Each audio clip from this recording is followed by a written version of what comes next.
9th, 2024, post a written notice in the official bulletin board of the Township Municipal Building and post on the district website. Thank you.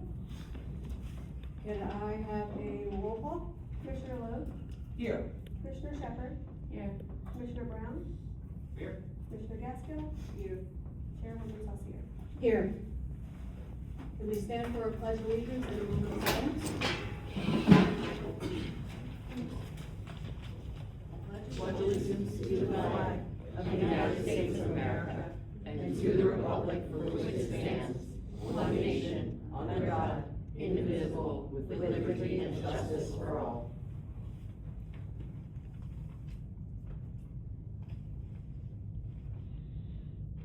Please be seated.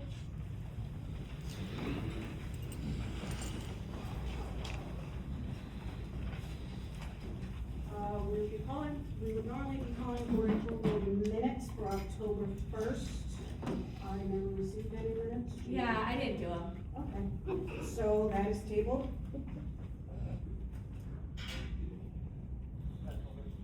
Next is the approval, can I have a roll call on the approval of requisitions? I'll make a motion. As reported by the treasurer. Treasurer, do you have anything to say? No, I'll make a motion, thank you. Can I have a second? Can I have a roll call? Commissioner Lowe? I abstain. Commissioner Shepherd?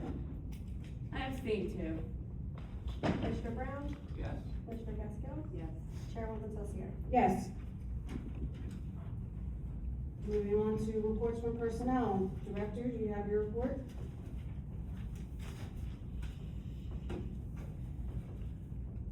So my report that I sent out on Monday to you, the beauty crew program is doing great, attracting more members. See another one joining tonight on the agenda.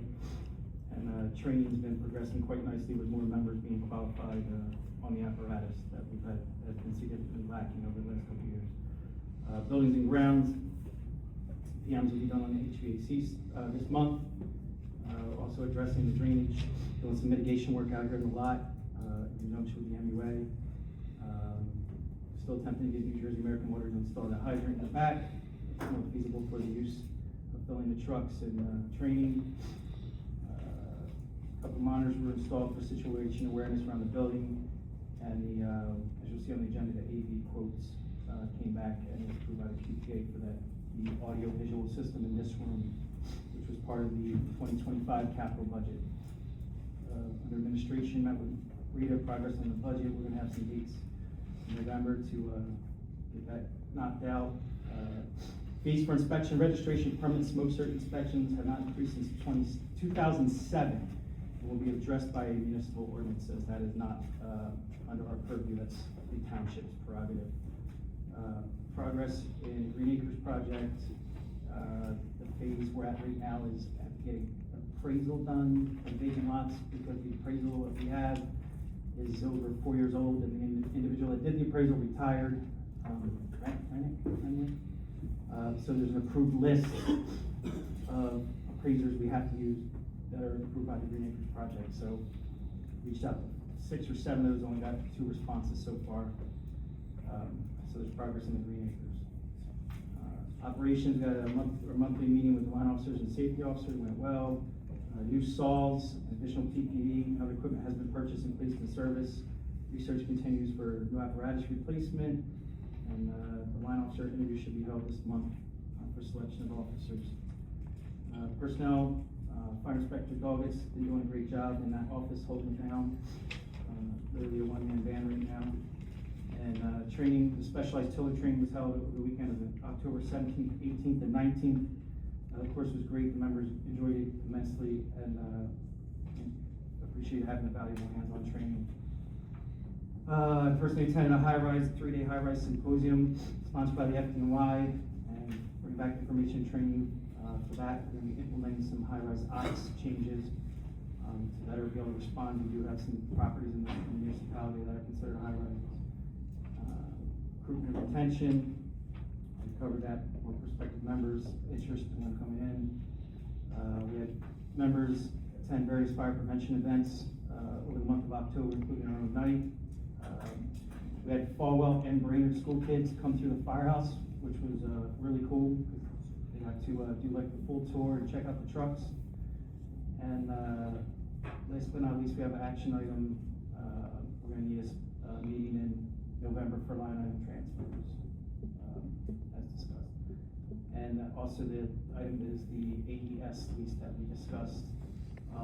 Last but not least, I would like to, I don't even think they're here.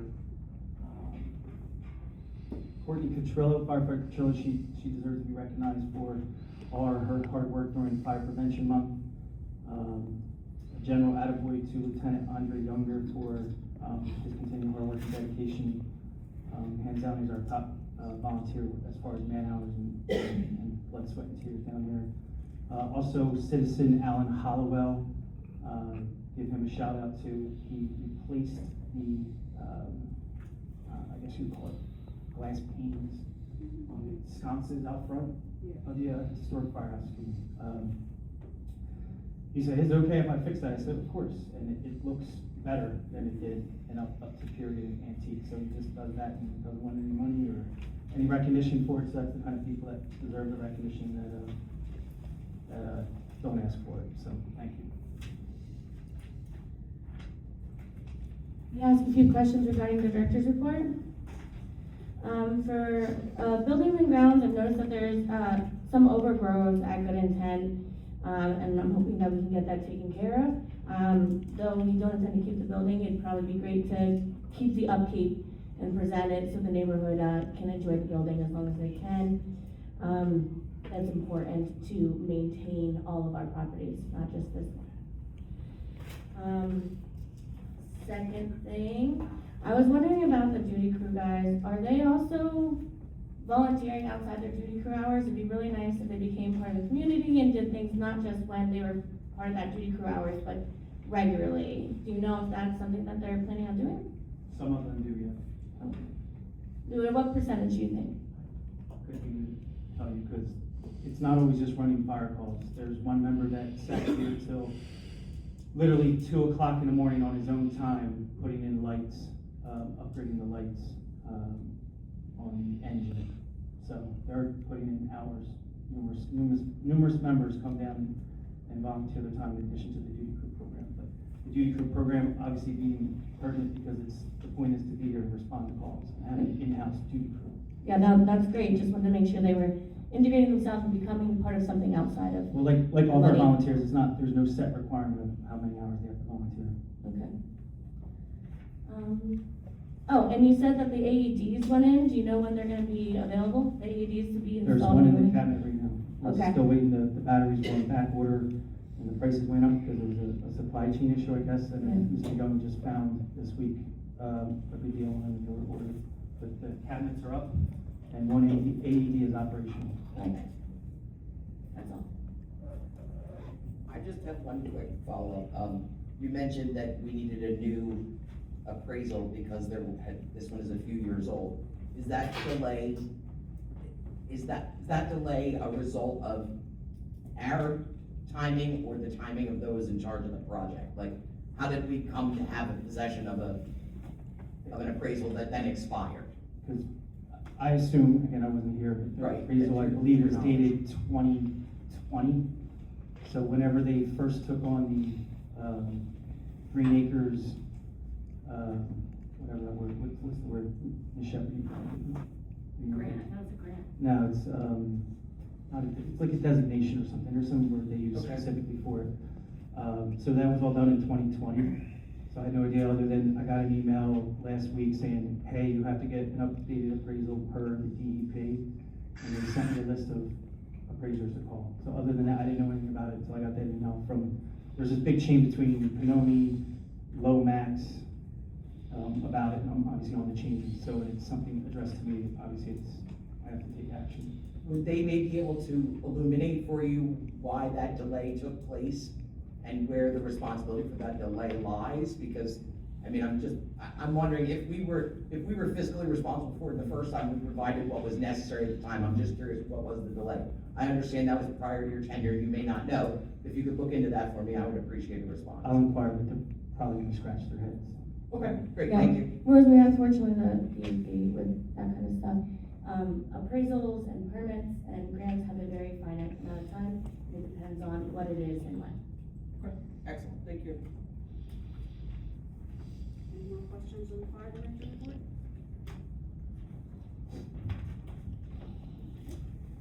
Next report. Chief's report?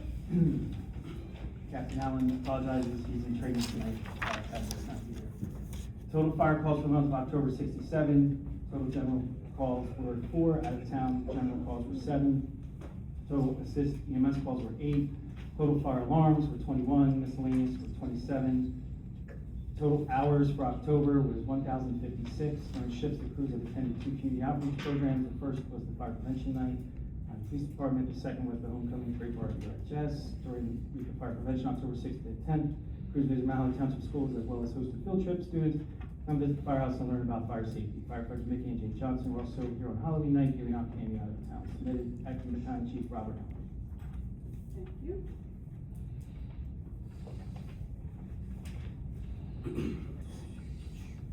Fire officials report? Alrighty.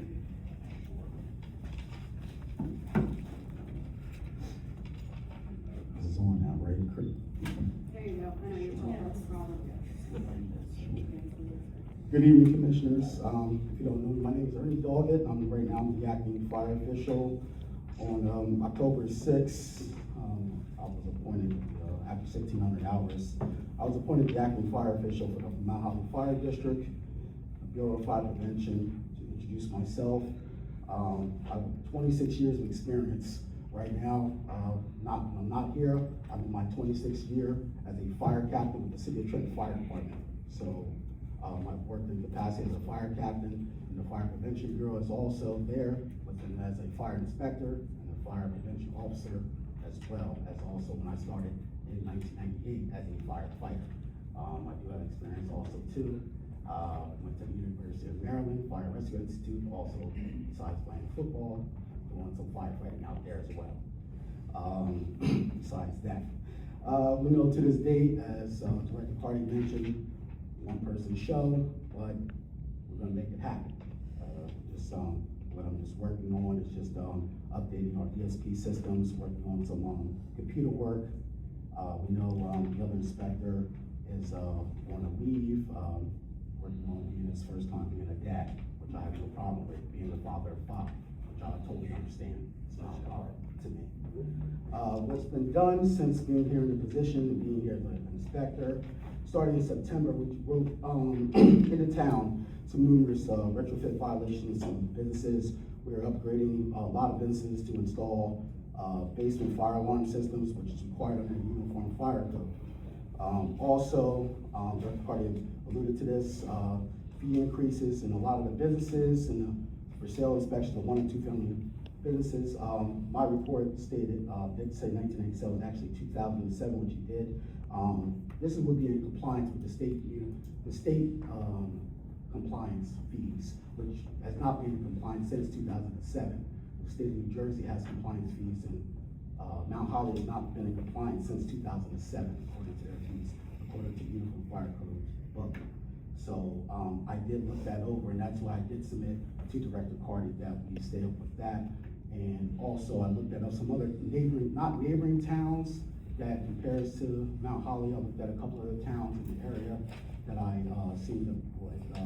For instance, I looked at the town of Lambertville, I looked at West Hampton, some other smaller towns that some of their fee schedules, and kind of compared it and submitted some fee schedules to Director Carty, and he will later on, I guess, submit that to the board, and what will be a typical fee schedule for the other businesses and 1 and 2 family homes for sales and for reinspection fees.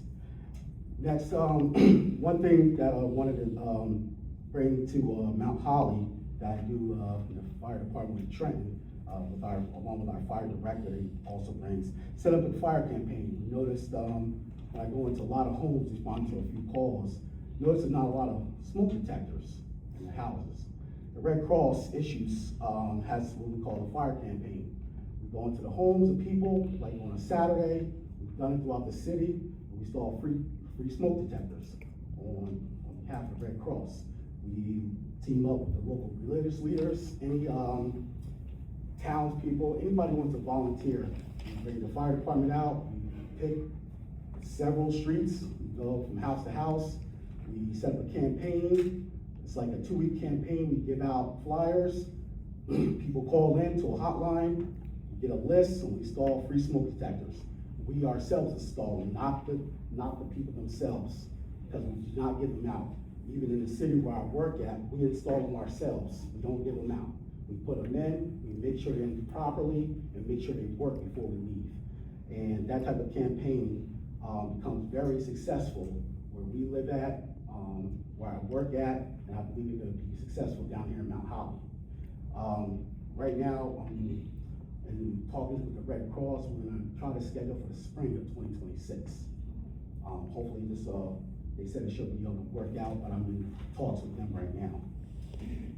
Right now, also too, we're getting quotes for the purchase of a fire safety trailer.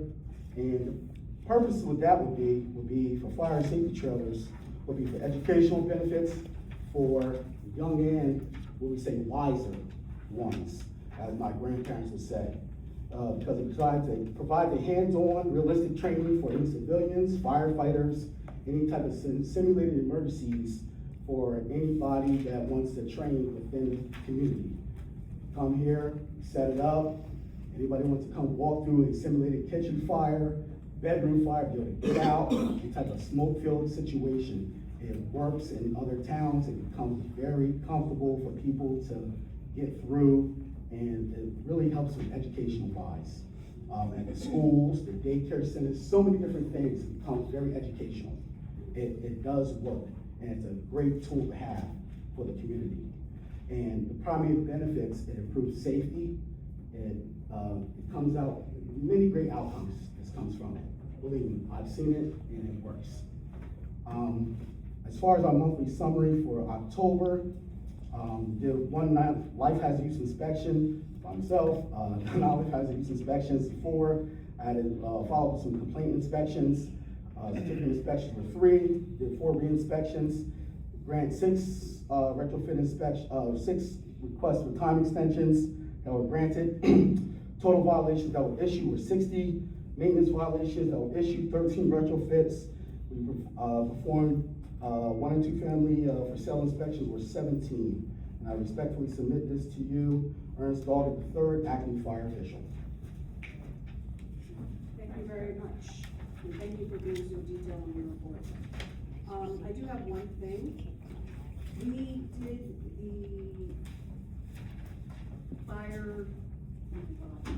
the smoke detectors. You're welcome. We did that last year with Lee Eckert. He has a good, connect with Red Cross, if you want to speak to him on it. Okay. He didn't mention that when I said something, Oh, so. he did a very good job, but I think that program's great. However, you guys wanna work it out, I'll be behind you.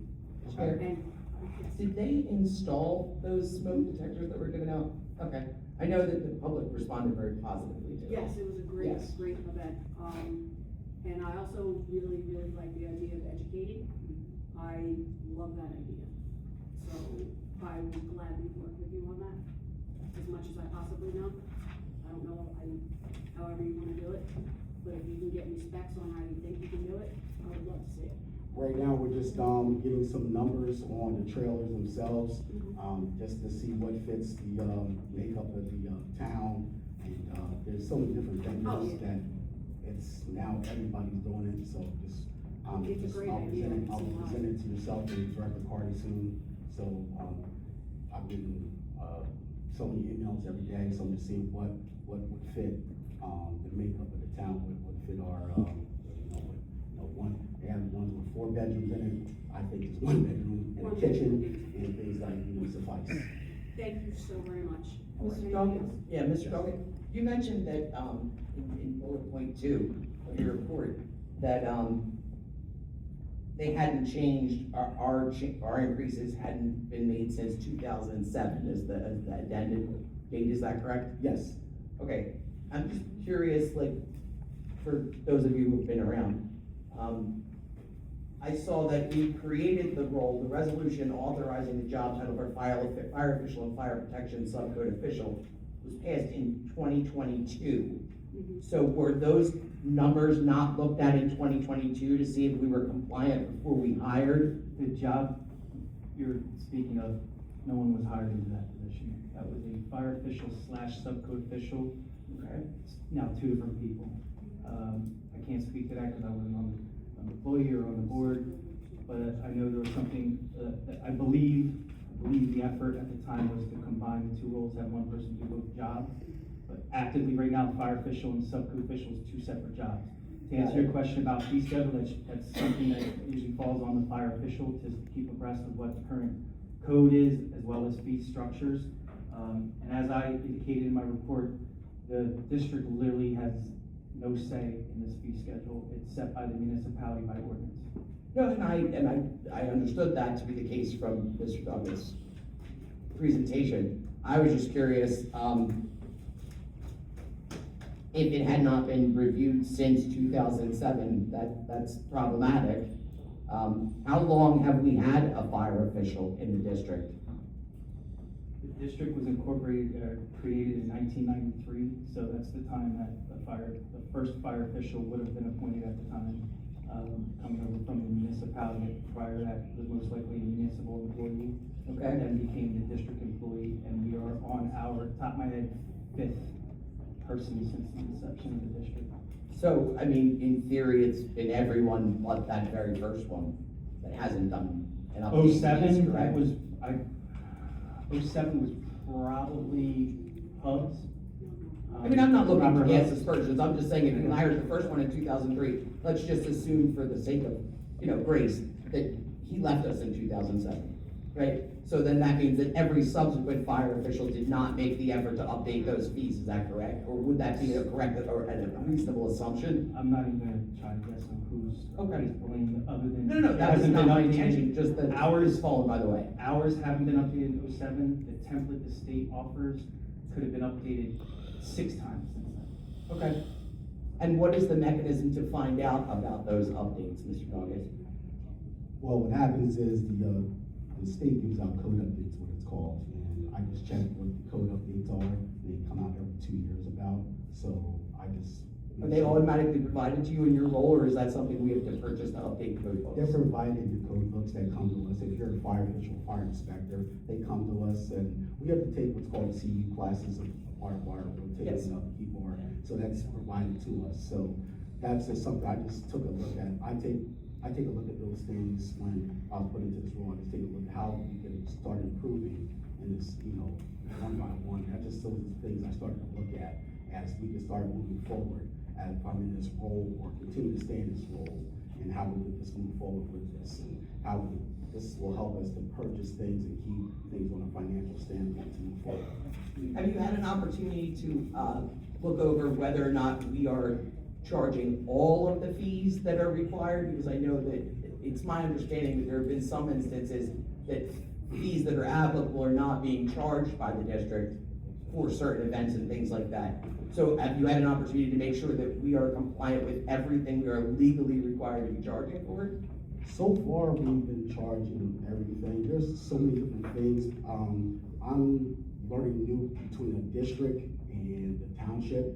I've never worked for a fire district before. I'm coming from a career fire department, and we never had that. We have our own ordinances within the city of Trenton. Like, for instance, we have our own, what's called fire alarm, municipal fine. After our, a place that calls a false alarm for the 3rd time, they're fined $100.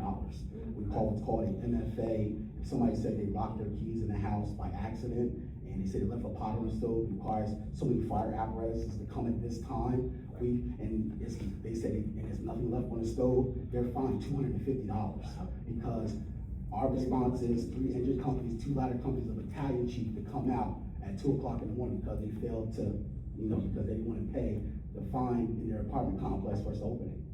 We've done that so many times, so we fine them, or penalize them. So we have our own municipal ordinances. There's so many things you could incur, but I'm not sure if that's a dynamic of this town. Okay, no, I look forward to you illuminating some of this more as you become more familiar with the districts. Yes. The district runs as opposed to your deep historical knowledge. Right. Thank you very So- much. You're welcome. Any other questions? You're free. Thank you so much. Chief Apparatus Report, November 3rd, all apparatus reporting good operating order, with exception 5012. Just for reference, that is the second engine.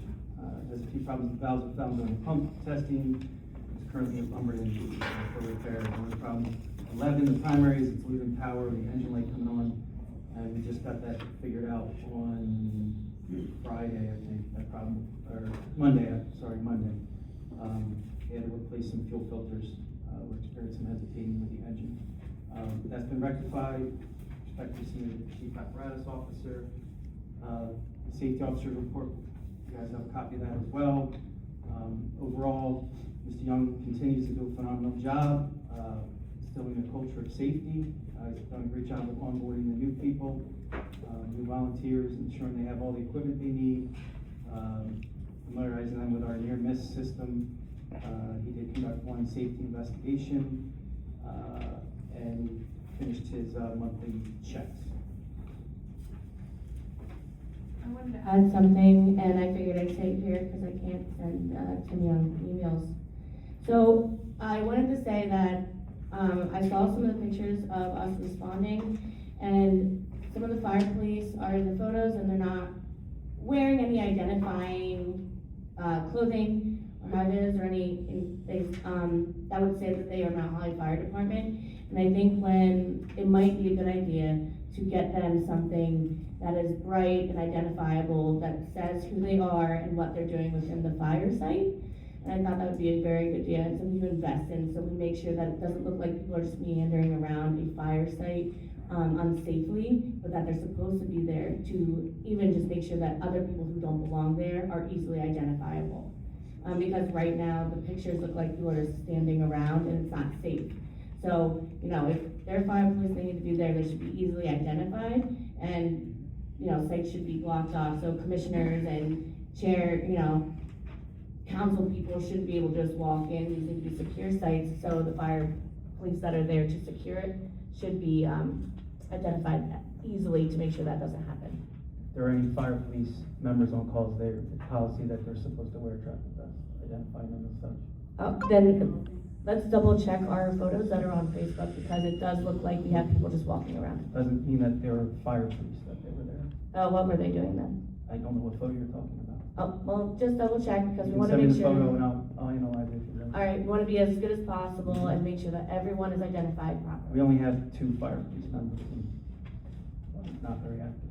Oh, okay, well, good to know that there's people that just shouldn't be there, if they're not active firefighters. Members of the public are allowed to congregate. We don't set up fire tape and perimeters for every single call. Well, if there's an actual fire, which is what these pictures were. Okay, if you're talking about the front street, they're sitting in a safe area on a sidewalk across from the fire. All right, let's just double check. Sure. Can I just, real quickly on that, I just think it's probably in all of our best interests if what we're saying to the public, we can have a clear explanation or an answer ready for them if they ask us. So we're leaning on your knowledge of who's there and what is their role, so that if we're approached by the public, we can give a better explanation of what is happening in the photos that we're disseminating to the public from this entity. That's all. That's the only thing I If would we're like to referring add. to, the only one I can think of off the top of my head that was posted was on Front Street, a small fire in the exterior of the house. The road was shut down by the police, so it was a safe road. There was no active traffic, and there was members of the public, residents, neighbors, the actual tenant, the homeowner across the street from the house where everyone was congregating in a safe manner, and no one was in need of to have a vest or any identification, because they were either a member of the public or watching, or a resident that was there with their 2 dogs that we helped them with cages with their dogs.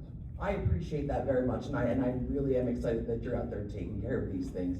I share Commissioner Shepherd's concern that maybe to offer the fullness of your knowledge, a little bit more of the fullness of your knowledge to the public, so that they're not asking those of us who don't have that knowledge for explanation. maybe we can use that portion of what we're putting out to the public to give them not only that engagement piece, but a little bit of knowledge. Hey, that road is closed off and everybody had a great day today doing X, Y, or Z. You know, so that they understand the people that they're seeing are meant to be where they are and what their role is in the activity. Thank you. Thank you. Any other questions on the safety report? In your packet, we're a month behind on the West Hampton report, it's just the way our meetings fall. So this is the September report. I did nudge the chief and ask him for the October, he said I would have it by the end of this week. So for September, West Hampton responded to a total of 17, they had 17 dispatches, with 17 responses, 9 incidents were handled with no response from Mount Holly, 5 incidents were canceled, 15 incidents occurred between 06 and 1800, 2 incidents occurred between 18 and 06, 3.68 average number of firefighters responded, 3 minutes and 56 seconds average response time. Year to date, we've had 222 dispatches here. 1 incident, West Hampton was unable to respond to in the whole year. 221 total responses from West Hampton to Mount Holly. 173 were handled with no response from Mount Holly. 180 occurred between 06 and 1800, and 42 between 18 and 06. Respectfully, Craig R. Farnsworth II. Real quick, I want to say 9 incidents were handled with no response from Mount Holly Fire District Number 1. Was this before or after the duty crew was started? So if this is in the month of September, this is after the duty crew started, that would have been a day that we had no duty crew. So this number has significantly decreased since implementation of the duty crew, where there's less and less instances of no response from us. We went from basically responding to almost no calls during the day from the station to now we're staffed 3 days a week with volunteers. It'd be great to see that on a chart and share with the public to see how well it's doing. We can do that for the end of the year.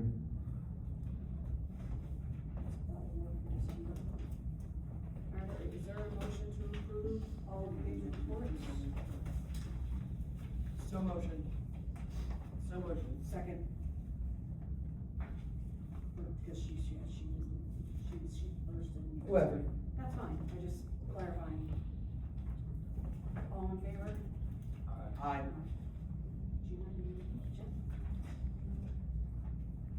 Motion passes. On to the next, committee reports. That was pretty much covered in the director's report. Just the, you'll see on the bill list, that was part of the bill list, is the final payment to Ogren was authorized. That was, just for record, some funds withheld for some issues recommended by our general maintenance contractor. I think it's gonna wind up being they don't come back for that money. It's just the sense I got from them. They are obligated to come fix the roof. There's one more issue they have to address with the roof, but the money that was held back will more than cover the issues that we're dealing with. As far as personnel and policies, when we met as the line officers meeting, we're going to do a serious revision to all the operating guidelines for 2026. It's been a while since they've been revised and need to be updated. Apparatus and equipment, as I mentioned earlier, some significant upgrades have been made to the first out engine and the ladder truck, specifically the light bars, which is your emergency lighting, the red and white and blue lights. They were from 20 and 25 years ago, which was the old school halogen rotating lights. They were replaced with updated, much brighter LED functioning lights. So it provides a much safer environment on the fire scene for our members operating. The next phase is some scene lighting, and all new headlights were just ordered as well because it's also halogen headlights, so they'll be updated with LEDs. And the next phase is the ladder with some what we call scene lighting. It's lights that light up the operating area around the truck for safety purposes. I do have a quick question there. So, I wanted to thank you for sharing the pictures of the new vehicle that was purchased. Has that vehicle been altered in any way from its delivery? Yes, it has two, a decal was removed off the back. What decal was removed? The one that said chief, Why was the decal removed? because it's a command vehicle, not a chief vehicle. Okay, may I ask, did anyone approve that? I did. Okay, so you discussed that with no member of the board, correct? It's not the board's purview for lettering on vehicles. It's an Okay, operational. I mentioned it because the resolution from 2025, number 13, clearly illustrates that whereas the order to fulfill a mandated responsibility as set forth above, the board finds and determines the need to purchase a chief's vehicle, specifically a Chevrolet Tahoe SSV conversion, four-wheel drive, base warning light package, shoreline charging with uplifts, and then it goes on to the rest of the whereas portion of that resolution. It is my understanding that the board approved everything that had gone into the creation of that vehicle, and if that's not the case, I'll be happy to stand corrected. So I have concerns It's not that the case. those, The board did not approve the lettering on Okay. that vehicle. You approved the purchase of the vehicle and we the vehicle, approved use the of outfitting of the vehicle. Upfitting. Please let me finish. Upfitting. You know, you did not approve you don't approve what letters go on a vehicle. That's not the case. That's an operational issue. But we paid for it, right? We paid for it to say chief A because we bought a no, chief vehicle? that's not what the resolution says. Oh. It says chief vehicle, which is a command vehicle. Just because it's like a police car. You may get a police officer, or you may get a sergeant or lieutenant in a police car. It's a command vehicle. You may get the chief, you may get the deputy chief, you may get the battalion chief, you may get the captain who's acting as a battalion chief. May I ask if Command- anybody's been using that It's vehicle? a command vehicle, yes, it's been used for anyone that's running command on the scene to respond. So for Okay. instance, this month, we have days where we have extra people on duty on the duty crew. For example, we have 6, so we put 5 on the ladder truck, and the senior, most experienced person with officer experience runs in a command vehicle as the duty officer. What's considered a duty officer, they respond in the incident command system. You don't have to be the chief to run command. Incident command system is your first arriving company level officer, which is the officer on the apparatus, or chief officer takes command, establishes the ICS command system. So again, it's a command vehicle. At times it's going to be the deputy chief in that vehicle, at times it's going to be the chief, at times it's going to be the captain, because it's not just for the chief. So are those the only people that have been utilizing that vehicle since we received it? It's been used several times for several things, pick up food during training, blocking during training for the, because it's got a full upgraded lighting package. It's the safest vehicle we have for scene lighting control, so it was used for training to act as what we call a blocker on High Street and several other intersections when we were. I'm delighted to see it being used responsibly. I'm asking, are those the only individuals that have utilized that vehicle? Only people that have utilized that vehicle, to my knowledge, are myself and Captain Allen. And under what auspices are you using it as our chief administrative officer?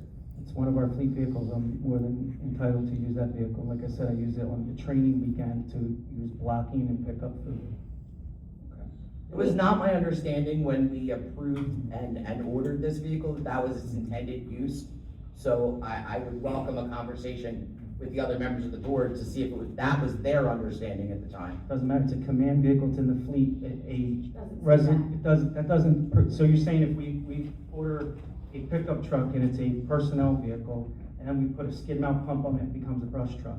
No, I'm saying that we purchased 2 vehicles for use by the fire marshal's office, and we have those sitting in the parking lot, do we not? That command vehicle, again, command vehicle, not chief vehicle, is for the use of whoever's gonna respond. I don't care what the resolution says. Okay, but It's a command vehicle, not a chief vehicle. It's not just for the chief. It's So, for the commanding person on the scene to respond to a call. Again, Mr. Allen used it, he's a captain. Correct. So he can't use it because he's not the chief? I don't think anyone's arguing that a That's how line the officer ICS should be system using the works. vehicle in pursuit of fire safety It and is an fire suppression. operational issue, and I oversee operations of the department. Okay, so, but I just want to be clear that you're on the record telling me that the wording of this resolution doesn't matter to you, is that correct? Okay, Wording on a resolution does not dictate what the lettering on a vehicle is. okay. Talking about lettering. Thank you for clarity, Director Cardy. Thank you. Do we have anything for budget and finance, other than, I know you guys have meetings coming up for the next year's budget? Is there anything in particular? Rita is awesome, she's on it, and we'll hopefully have a budget very soon. What are the dates of those meetings? They have not been to set yet. join you.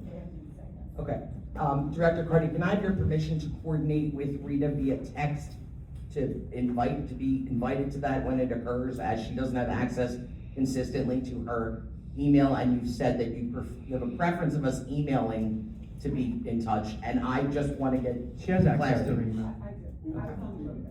Okay, so I just wanna be clear and make sure that I am informed of the date. 'cause I So would there, like to- yes, I put out the directive that communications should be primarily conducted between the board and employees and email, so there's a record of it. No, for clarity, you said I was not permitted to text She- with any she- member of the she made- professional staff. So I she want made a clarity mistake just on the texting. record so that I'm following your directives.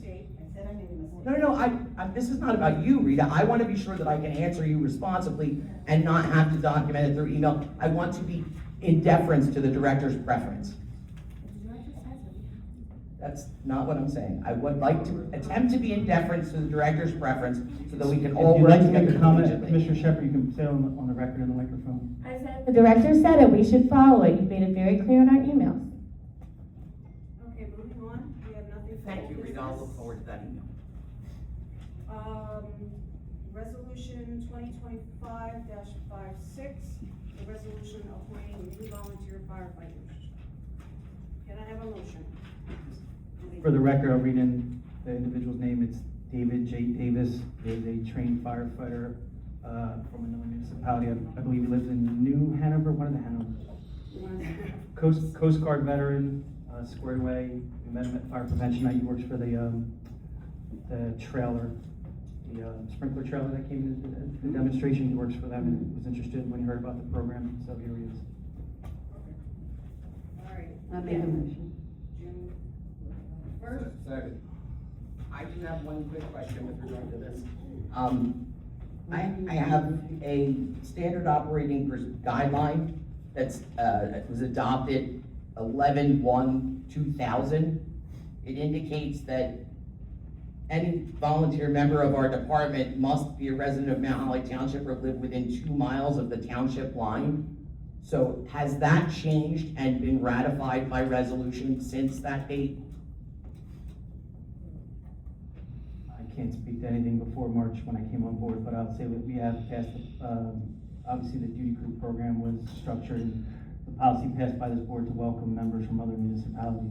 So if we have something conflicting on the books, we'll have to address that. Okay, because this is listed, the title is, the section is Administration Guideline 101.01. The title is Requirements for Volunteer Membership. And that So being that 25 may not years old, apply, I don't please know. let me finish my thought. Mhm.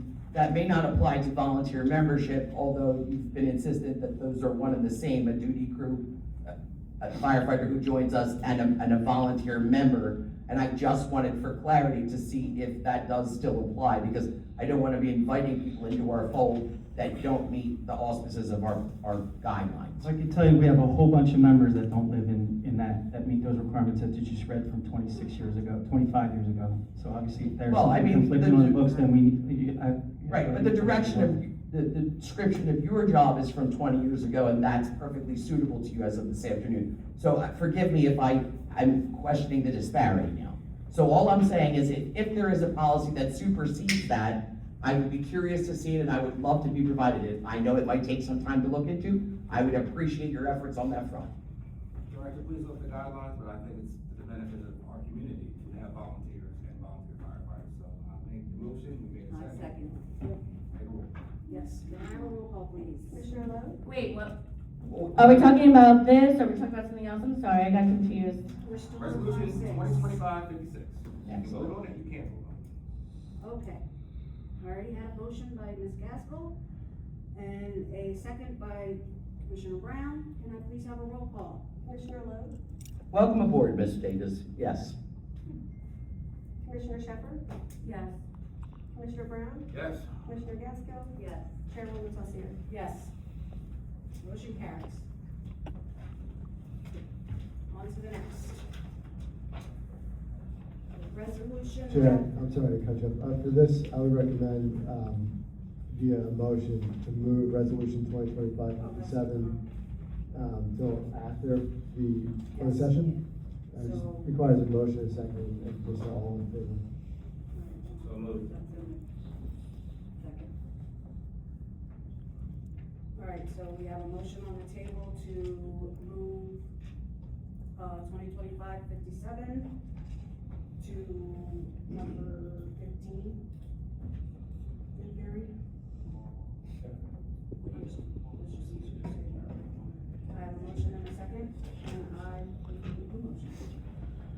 Brown. Can I have a roll call? Commissioner Loon, Yes. Commissioner Shepherd, Yes. Commissioner Brown, Yes. Commissioner Gaskell, Yes. Chairwoman Saucier. Yes. And this is just to move, for clarification, just to move it.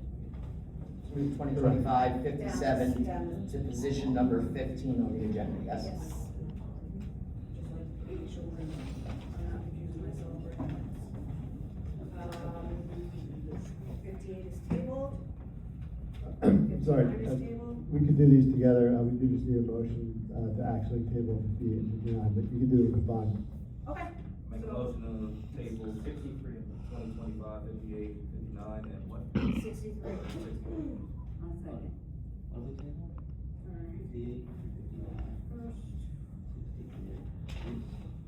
Alright, can I have a roll call, please? Commissioner Loon, Yes. Commissioner Shepherd, Yes. Commissioner Brown, Yes. Commissioner Gaskell, Yes. Chairwoman Saucier. Yes. Motion carries, those are now tabled to the next meeting. Sorry, I'm making my notes. Alright. Number 60, Thank you. Madam Chairwoman, that's where we are, it's for the AV system. Yes. This was sent to the QPA, or QPA, designated QPA. Means, we're all under the bid requirements. Specifically, what we did was take a chunk out of the project to save some money. And we think we can do a cheaper route on that one piece of equipment that was needed. So he approved this, and the necessary documents are part of the packet. As you can see, the quote and then the disclosure that the individual is required to fill out. So again, this is part of the 2025 capital budget. Could you explain what was taken out? The chunk? Projector, it varied between $7,000 and $9,000. And the squad has one, we're gonna attempt to use that piece of equipment first. And just for clarity, it seems like a lot of money, but we did put it in capital last year because it's important to get the best use out of this room. So I wanted to make that clear, and I'm glad that the director has made it happen. Can I have a motion? Wait, what, can you explain this disclosure? What is this? That's what the QPA required. Okay, but do you have an understanding as to why it was required? And if you do, would you please be so kind as to share? It's part of either an RFP or a bid process. They are required to fill out all of these, attached forms, whether it be a political disclosure, owner's disclosure. There's about 6 or 8 things that are absolutely required with anything like this. It's just a standard document. It's not that we require it, it's that it's the law. So then who are these stockholders and why would we require?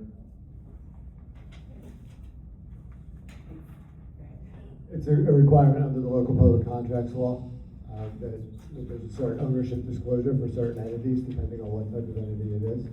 And I believe that if a member of the entity or if there's a stockholder that was 10% or more, they just need to disclose themselves personally on the form. So rather than under the auspices of an LLC? If it's an LLC, then the members would also, they have a separate disclosure. Either way, depending on the type of entity, the ownership, if it's more than 10%, they would normally require a personal identification of who those individuals are. Excellent, thank you so very much, I appreciate that. Okay, let's try this again. Any more questions? Good to go? Okay, can I have a motion?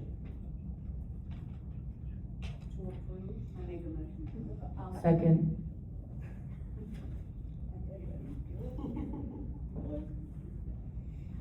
Can I have a roll call, please? Commissioner Loon, Abstain. Commissioner Shepherd, Yes. Commissioner Brown, Yes. Commissioner Gaskell, Yes. Chairwoman Saucier. Yes. Motion carries.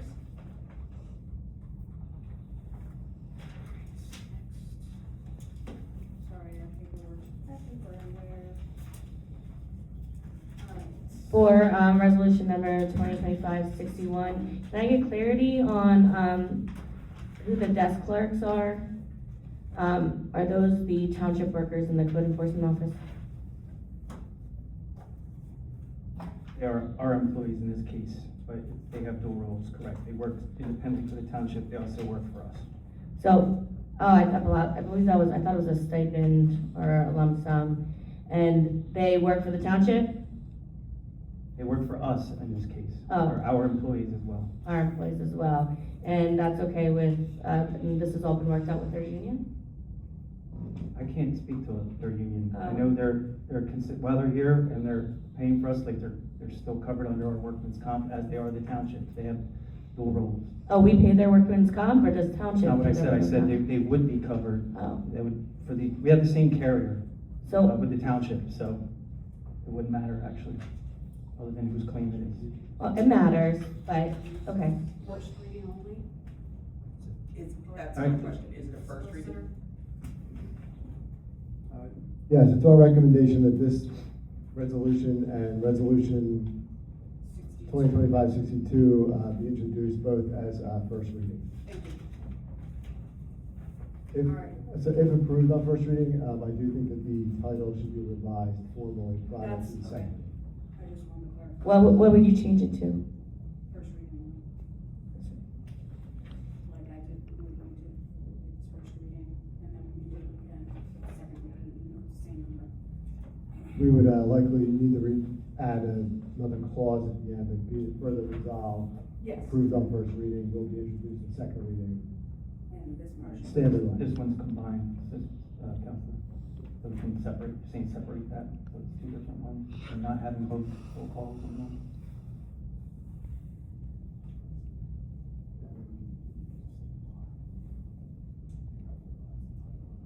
Okay. All right, just send forward. Are you good? All right, just to reiterate, we're at 2025-61, resolution setting wages for admin personnel by title and first reading only. Can I have a motion? I'll make a motion. Can I have a second? Second? Can I have a roll call? Commissioner Lowe, Abstain. Commissioner Shepherd, No. Commissioner Brown, Yes, but I abstain on the township personnel. Are you allowed to abstain from one part of a resolution, or do you have to abstain from all of it, solicitor? You can abstain as to one piece of the resolution, yes. Oh, then I say yes to everything but number 3, because we don't have a shared service agreement yet.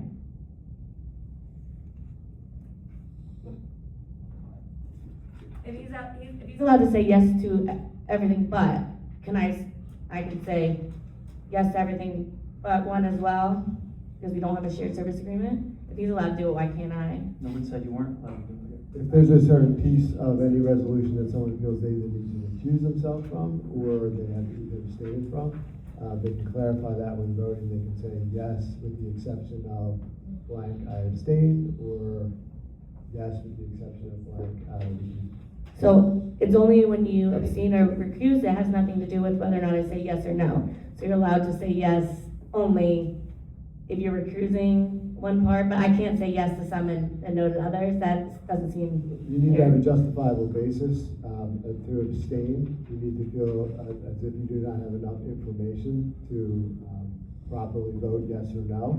You can only recuse yourself if you believe that you have a conflict of interest. So I can't say yes to the first 2 and then no, because 3, we don't have a shared service agreement with the township that is currently active. Would a more elegant solution to this to simply be to create a resolution separate and distinct for position number 3? So that Commissioner Brown and Commissioner Shepherd could both are in the affirmative for 1 and 2? I mean, I'm curious as to, I didn't realize you could split I'm trying. your ballot based on, and because the first time we did this, that was an abstention. So I'm confused about the change now. So I'm not saying that you can split it yes to these 2, no to the other. I'm saying that you can say yes, but if you have a lawful basis to abstain or recuse, you can split it in that fashion. But he didn't previously, why? I'm sorry? Why would he have abstained fully previously, but now not? Is this a question and answer session or is this a roll Well, I'm wondering to make sure we're doing it legally. I mean, I really care about this district and I wanna make sure that we're doing everything within our call? I know legal. what I did was just, so please, give me this roll call. Are you sure? Did you ask the solicitor?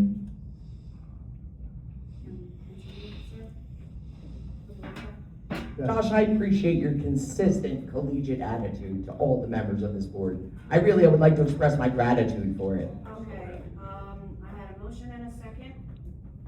Can I have a roll call? Yes, there's a motion and a second. And then there was an abstention. You already started. There was an abstention, a no, and then a split. So, and, you know, that's where we're at. What you're doing is you're not paying the people. You realize that, right? No, this is just for our salary range. It has nothing to do with actually paying anyone their current salaries. So, Samantha, can you please do a roll call? We already did. We're halfway through. Wait, you know, all right, June, all right. Chairwoman Saucier, you're the last one. Oh, yes, the answer was yes, I'm sorry.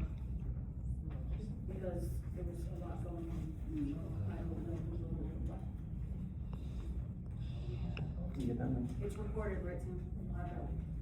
So it carries except, the exception of the number three. That was a motion carried. And an abstention. We had 3 yes votes as to 1 and 2, correct? We had a no vote as to all, and we had 2 abstentions as to number 3, is that accurate? Just want to clarify. Okay, so then, the first reading, Commissioner I Logue abstain. abstained. Let her read back the That's record. what I was missing. Commissioner Logue abstained, Commissioner Shepherd I'm good now. said no. I'm good now. I'm just clarifying, making sure I didn't miss anything. All right, on to the next. Now, for clarification for the record. so it does pass on first reading with the exception of item number 3. Yes. Okay. I'm sorry. Resolution 2025-62, resolution setting wages for the fire prevention personnel. Can I have a first? So moved. Can I have a second? Can I have a roll call? Commissioner Logue, I abstain. Commissioner Shepherd, yes. Commissioner Brown, Yes. Commissioner Gaskell, Yes. Chairwoman Saucier. Yes, motion carries.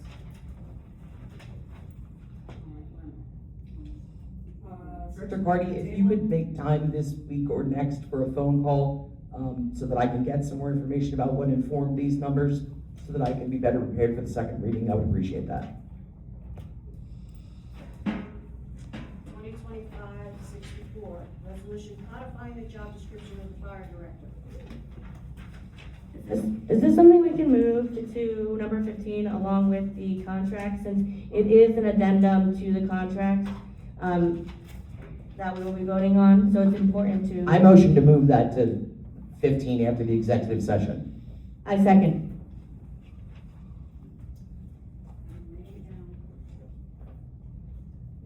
Supposed to be a closed session, that's what the report says.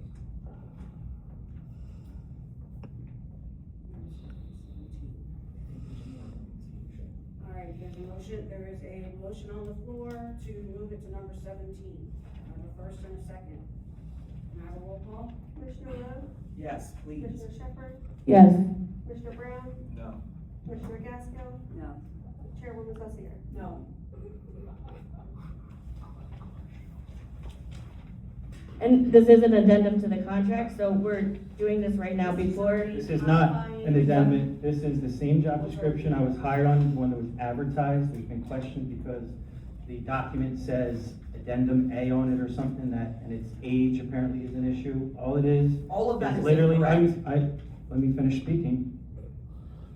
So I put this on, so there's crystal clear that this is the job description. Nothing was changed in it, just codifying it, so you can stop being questioned about the document had addendum A on the top of it. That's all this is. Nothing's changed in the job description, it's just codifying it up to date with 2025, so there's crystal clear what the job description is. What it does is, I asked for a description of where the Schedule A description of the director position came from what document it originated, okay? Because in the contract that we're considering, it suggests that the board had already approved Schedule A, that it was an existing thing. I have been asking for it since the beginning of my tenure, prior to our consideration of Director Carty. It has nothing to do with him specifically. I have not yet been provided the legal document that was an addendum to.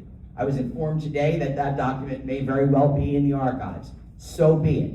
I don't necessarily have a concern with that. I wanted to know where it came from, okay? In addition, I think we could maybe come up with a more elegant solution than typing out some things on the fly that are meant to be informed by Schedule A and doing it quickly. If we look to, again, that same resolution pointing the fire official that you told me we didn't go through with, the second bullet point there says that creating, authorizing this title, adopting and codifying the description of is the requirements, duties, and powers of said position are described by the fire official / fire protection subcode official civil service commission job description. So I think if we moved it to the end, we could come up with a much more elegant solution than what we're doing right now. And I would encourage us to do that. Mr. Brown, are you the chairman? Are you the chairman? Are you the chairman? Are you the chairman? Okay. Have these bullet points been reviewed by our attorney in this resolution? Mr. Watson, have you had the occasion to consider these and weigh them against the Schedule A description as it stands, as we're all familiar with it? Candidly, I have not had an opportunity to review these in detail. Do you think it would be wise for us to table this and or to move it to the, It's an exact copy and paste from the to existing the end document. of our meeting this evening after our executive session? We already moved on that, and it was already moved. So you're saying the solicitor It's has not not been voted reviewed on. it, and that the rest of the board says they don't want to wait? Just wanted to make it clear. Oh. But the solicitor has not looked at it. It's the exact job description, it's already been used. You literally posted it when I was hired. So you It's the created job. this I'm document. talking, Okay, we're you're talking- absolutely correct, I apologize.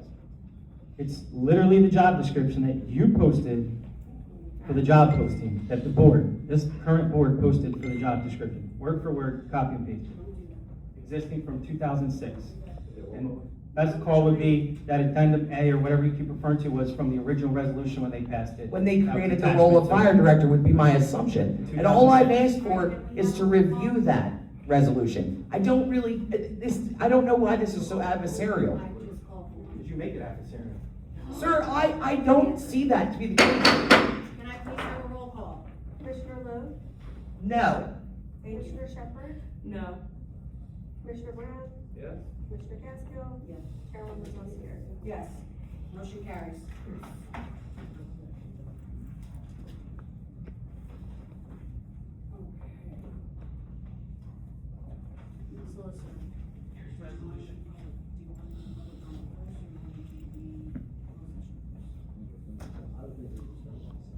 Okay, just want to clarify. That's what we used to do with them. All right. Now moving on to the public portion, public comment, general fire service matters only. The public comment portion of the meeting is to allow the public to bring to the board's attention their concerns or comments.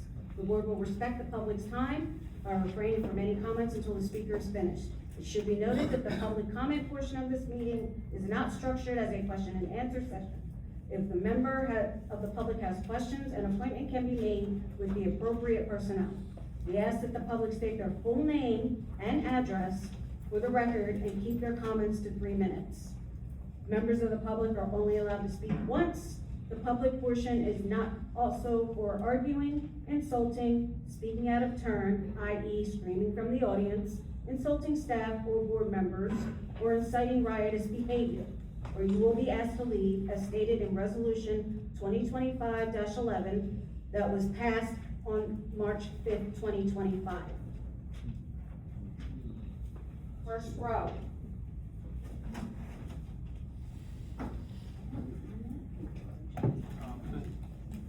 Mr. Director, I'm proud to give you something. To the board, I have passed out a petition that I've created for you guys today. What's your name? My name's Garen Mickey, I am a fireman for this department. I live at 95th Street. This documentation was created on Halloween as I was trying my hardest to keep this nice and simple. This is not a support just for Cardi. This is just the support for the whole department as a whole. Dear Commissioners, we, the undersigned volunteer members of the Mount Holly Fire Department, write you as an unsigned voice, expressing our deep concerns regarding the continued political interference in the operations and leadership of our department. Over the past 8 months, under the direction of Director Carty, we have witnessed and experienced significant positive changes that directly enhance the department's overall performance and internal morale. These improvements include the clear rise in department morale, camaraderie, and communication between the department and our leadership. Strengthened response capabilities, i.e. us training. We've been out on the road recently. We actually just had a Taylor training today with the crew who was on, myself and a few others. Upgraded equipment, i.e. turnouts. A lot of our turnouts are older than me. I am 22. This year is probably 25.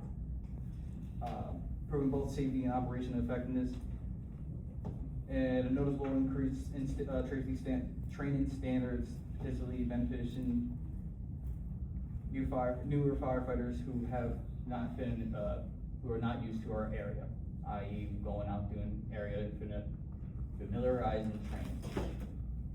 There's a new surge of volunteer membership, which has improved overall safety for both firefighters and the public. Director Carty has shown strong professional leadership and deep commitment to the department mission and every member serving within it. He has been responsive, transparent, and focused on making the real improvements that have been already produced results. I and everyone who has signed this documentation, as you guys have gotten, including Director Carty himself, because I wasn't able to get enough copies out. We respect that the board allows Director Carty to continue his work without political interference, and that decision affects the department be made in the best interest of firefighter safety, operational readiness, and public service, and not political.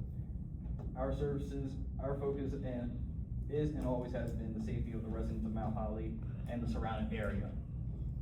In integrity of this department, we ask you the same respectfully: Cameron J. Mickey, Eric Johnson, Kevin Wimble, Barry Hunt Jr., John Akey, Jared Pearson, Sebastian, Tyler Bruno, Timothy E. Reagan, William Hill, Kyle Adams, Michael Coventry, Jared Peterson, Tim Covington, Fred Abbott, Andrew Casillas, George Gaskell, Ernest Doggett III, Mark Robinson, William Smith, Stewart, and Jim Johnson, and Tina Johnson. I was excited about it. Is there an issue, Ms. Commissioner? No, I'm excited about it. It was really good. Thank you, Mickey. It was great. I wish you guys have a great night. Cameron, thank you very much for taking the time to put that together and to express your thoughts to us and those of your shared firefighters. I think it's important to have an open line of communication to the board. And in fact, I've said to you, anytime you've come to this dais, have I not expressed the wide open nature of my email box? Yes, ma'am. Have you ever emailed me with regard to any of these concerns? No, just because. May I ask why? I was going on too, because of my work schedule. I work a full-time job as an EMT in town. I work 3 EMS jobs. I just got my certification as a fire inspector. I'm trying to find a job that I can actually use my certification for, and I'm trying to do a lot. Okay, so I would encourage you going forward. I mean, I'm unclear about what you are talking about when you say political interference, because I know that I don't spend a lot of time here involved in the operations, because that's well outside of my wheelhouse. I have never attempted to dictate fire operations, any kind of safety goals, anything of that nature. I've asked questions when things seemed unclear to me so that I can learn better, so that I can serve the citizens and you and your colleagues in the pursuit of the safety of this town. I don't believe that my actions have ever been politically motivated. if you are aware of something different, I would encourage you to share that with everyone. Because I am unclear as to what your belief of political interference. Now, I can't necessarily assume that you mean me, but I can certainly guess based on some of the aspersions and whispers that go around town from not only members of this department, but its leadership. And the suggestion at my behavior without anyone ever having asked me about it. And again, I'll say it to everyone in this room and everyone watching on live stream. If you feel that my actions have in some way sullied the reputation or traditions of this district, I encourage you to email me. I welcome the open dialogue and the transparency. And most notably to you, I congratulate you on your pursuits and your new inspector role. I hear that Mr. Doggett is working together diligently with the director to hire for that position. Perhaps they could look at your resume and your availabilities, because this should be a place to build your career and professionally develop. In addition to that, I want to thank you for being here Halloween. I know the kids had a great time. Yeah, I share that sentiment, and I can't believe not everyone else clapped, because I thought it was very well done. I thank you for taking the time to organize your thoughts and that of your colleagues and to bring them to our attention, and would encourage that wide open door going forward. Thank you. Thank you. Next? Good evening. My name is Louis Lopez. I live in 98 Levels Drive. Hi, Louis. Hello. A better video live streaming. 6K. That's perfect quality. I have a couple of comments. Is there any program or any situation how to handle a grease fire or a grease kitchen? Like a demonstration of that in the future? I would speak to our fire official. He might be able to point you in the right direction. That would be Mr. Dodd.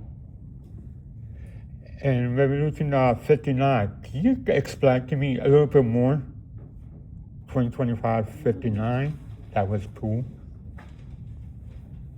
As it's been tabled Yeah. now, because it's not completed. Okay, I appreciate it. You're welcome. And thanks for the Halloween costume and everything. Mama liked that she was extremely sick, couldn't come, and she appreciated the mascot, everything, and I appreciate for the police department, fire department that came to my house a few days ago that she was having a major problem, health issues. I appreciate coming and the help. She's doing, I'm like, okay, she's at home and resting. And one thing, I do have an old picture I would like to bring it to the next commissioner meeting of, it was I think 6 years ago. I'm right here, greeting everyone, including Mr. Cardi, the first time. I had finally found it. I'm gonna share as soon I could recover from the old hard drive. It's still in there. And trying to have a blessed day. And thank you for having us as a guest. Thank you, Louis. Thank you, Louis. Next row?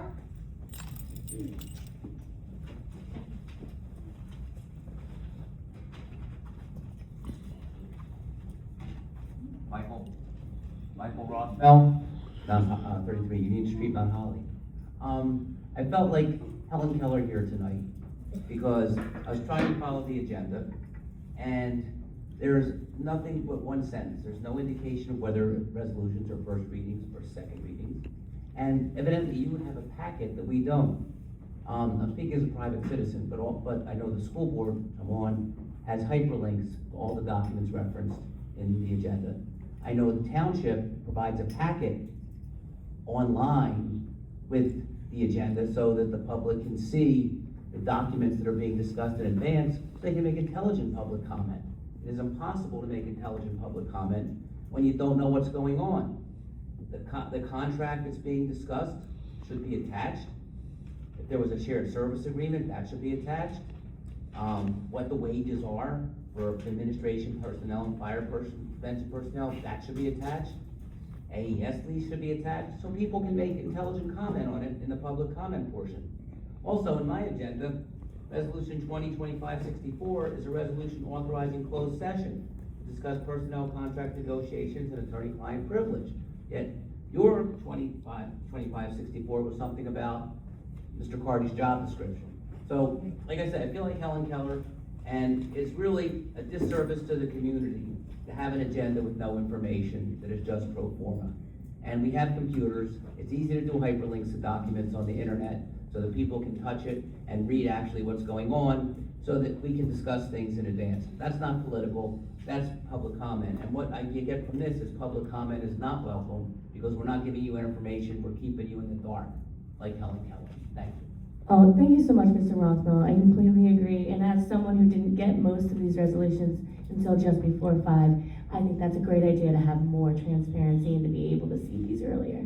Thank you very much, Shepherd.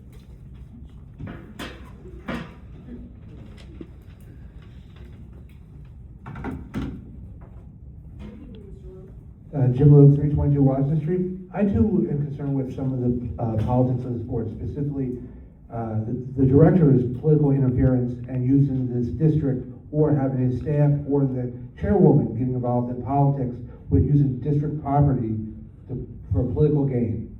You know, I remember seeing on the agenda and the district passing a social media policy, and it was discussed about how the chairwoman, the director, and other individuals would control that.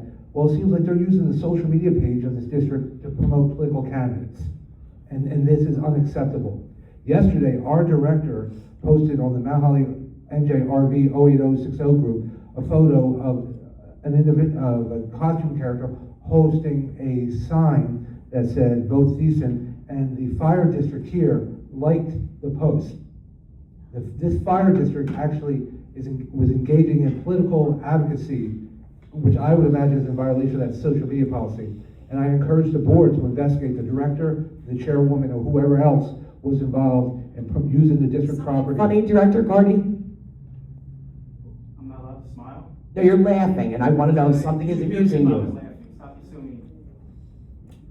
Is this my time, or is it, you know, may I continue? And I'm more concerned also with it seems like that June, Josh, and Nicole putting politics in front of public safety.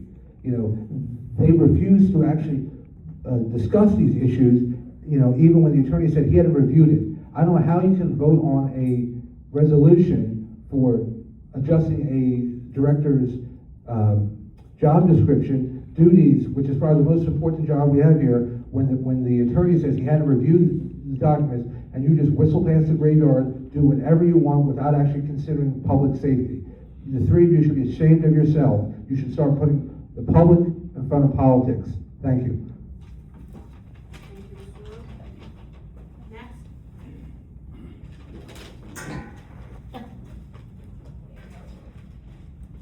Taking the long way. I'm taking the long way around. Hello, Kim Burkus. I reside at 29 Hillside Road. Here today as a resident and a concerned citizen about just a few things. I'm wondering if somebody could let me know why the public speaking portion of these meetings was pushed below any of the resolutions. I checked back a bit, and it looks like sometime between January and it started merging, it started drifting a little bit in February, and starting in March, the public speaking session has been pushed completely to the end, which feels completely counterintuitive to me. I'm not quite sure how an elected official, why bother having it? Because if you're gonna vote and then hear us talk, it makes absolutely no sense to me. I do understand that there is some, you know, around like first reading, second reading, I understand that there are some nuances. However, it is everything. The whole chunk of public speaking session is now at the end of every agenda, which is really concerning as elected officials and disappointing. Would love to know why that was moved after I don't even know how many decades of that being where it belonged. I had a question about first and second readings on this, but I feel like you guys cleaned it up. It feels like something that should be noted. I would also love to see these things before I arrive to these meetings. Again, understanding that there is some sensitivity between first and second, and I'm hoping anything that we pass as a first reading here today will become available for us to take a look at before the next meeting and the second reading and the voting. Although we won't have a chance to give any feedback to our elected officials because that moment will happen after everything's been voted on, which is absolutely bizarre and absurd to me. Want to put it out there, I'd love to hear more. Do we track hours for our volunteers and our duty crew? I'm sure for the duty crew we do, as under my understanding is that they're paid. Do we track volunteer hours? Do people clock in and clock out? I also know, from other volunteer work I do in town, that it's great to have that sort of data, especially when we're going for grant money and those types of things. And then, I think your question was something about our ability to, relying on neighboring, municipalities to send their district in to support our fires. And I think, Commissioner Shepherd, you had a question about, how much time our, duty crew is spending volunteering. I would imagine that's tracked somewhere, so we should be able to get that answer. And then while I was researching the agendas from the beginning of the year until now, I just want to say this, I don't know if this is even appropriate, but I went pretty far back, and I do have that Schedule A job description that was attached to the original resolution, when, I believe, I wasn't here, but I believe that's when the resolution was passed to go ahead and apply for that. So if that's helpful, let me know. I had concerns with it at that time as well, and I asked our previous solicitor about it. I did request the original resolution that originated from, because that was just appeared as the description for the job when we began our search with my tenure. Okay. Okay, so I asked for where it originated, and it still has not been presented to me where that Schedule A came from, the description it originated from, which I assume, if I'm not mistaken, I mean, Director Carty, the one we just passed says that, the job was created in 2006, and that the Schedule A was an addendum to that. So I love to see that resolution. Bottom line, you have the one from whatever, January of this year. Yeah. Okay, just wanted to make sure. Yeah, thank you, I appreciate Right, that. that's it. So if anybody's able to clue me in a little bit on the issues I brought up about transparency and public speaking and timing and all that jazz, I'm here for it. Oh, well, I definitely, have mentioned that to the director and the chairwoman, and I think just now I said why, and I believe I heard, Chairwoman, Gaskell say, we can do what we want? Is that what you said? Oh, that's what I thought I heard you say.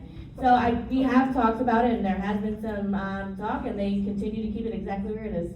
And it also sounds like you guys are getting this information maybe a whole hot hour before we would anyway. Around And 5 both today. of us have full-time jobs. Yeah. I would just like to build off that. You can check the meeting minutes for what month it was. I did make a request that we move that back to its original position or its historical position. That was voted down by the majority of the board. Interesting. Thank you. You're welcome.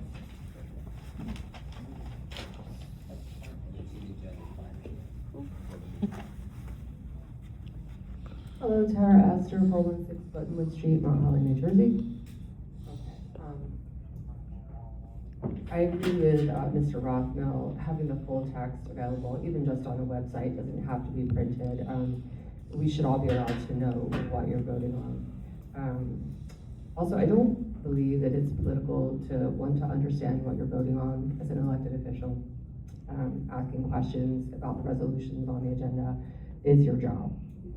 You were elected to serve in the best interest of the taxpayers of Mount Holly, so I appreciate any time if you don't understand what's in a resolution. If you didn't get it in time, I would expect everyone to ask questions to make sure that you are voting on something that you fully understand and have all the information. Anything else, you wouldn't be doing your job. Excuse me. Following up on that too, in the minutes, it would be wonderful if the votes were recorded of how each individual voted, just for public record. And on that note, I had a hard time following Resolution 2025-061. Did Commissioner Brown vote yes or no? I couldn't hear.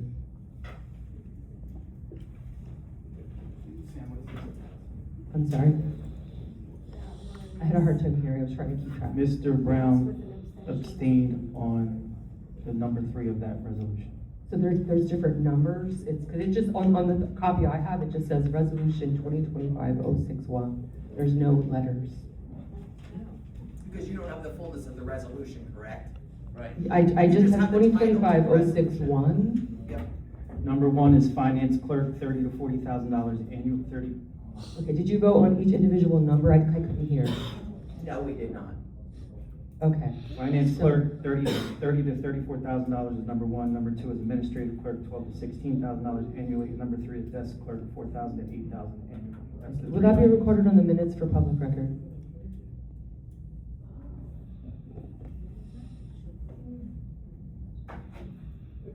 It would be my recommendation to make sure that that is recorded. May I ask a question to follow up? You mentioned something about including something in the minutes that's currently not in there. Oh, I'm sorry, I may have just been looking at some old ones, to make sure that each individual commissioner's vote is recorded, how they voted in the minutes, so that people can see. I would also recommend that. Yeah, Mr. Watson, I think, please forgive me if I'm I overstepping. mean, I could be wrong. What Ms. Astor may be referring to is something I discovered today as well. I know that Director Carty and the team are working very hard to bring our website up to date and have the transparency, to have the resolutions available for the public to review. I noted today that some of those resolutions that are scanned do not have the vote recorded or the signature of the secretary on them. So and again, if that's not what you meant, that's fine. And I don't, this again is being said with no aspersion, but that is not completely recorded on our website. So it may cause confusion for the public when they're perusing those. Okay, thank you. I think that that's slightly different than what you mentioned, but we do need to do that. Okay.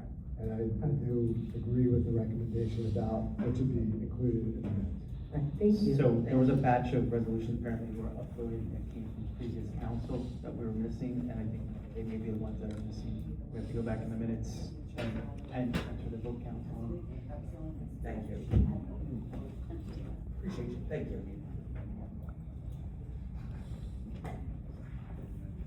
Next. Anyone?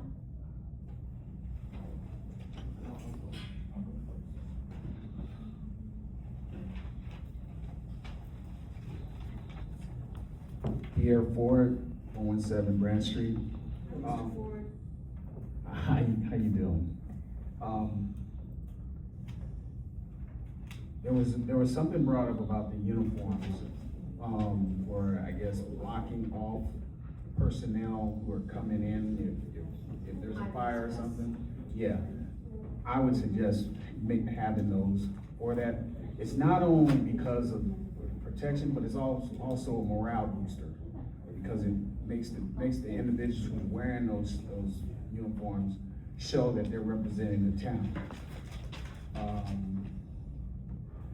You said about doing stuff around the building. There should be documentation on that. And the reason for that is, if there's a fire, if something happens, and we don't know if it was because somebody came in here to do some work or whatever, we don't have no documentation saying that they've done anything in there. Just a suggestion. And Is that with regard to like a maintenance log are you talking about? Like with regard to what the Director Carty was saying with the new crew members doing? yeah, anytime anybody does anything in the building or whatever, should have documentation on there. Is that something for not only, it's not only for that, but it's also for recognition purposes. To keep account on who's doing stuff to help improve the building, or if something happens to it. So, just for clarification, you're talking about maintenance issues, or are we talking about personnel in the building? I'm talking about everything. Okay. I'm talking about everything. We should have some type of documentation. If I come in here and I fix a light, I should be able to tell you when I fixed the light, where I fixed the light, what date I did it, the whole works.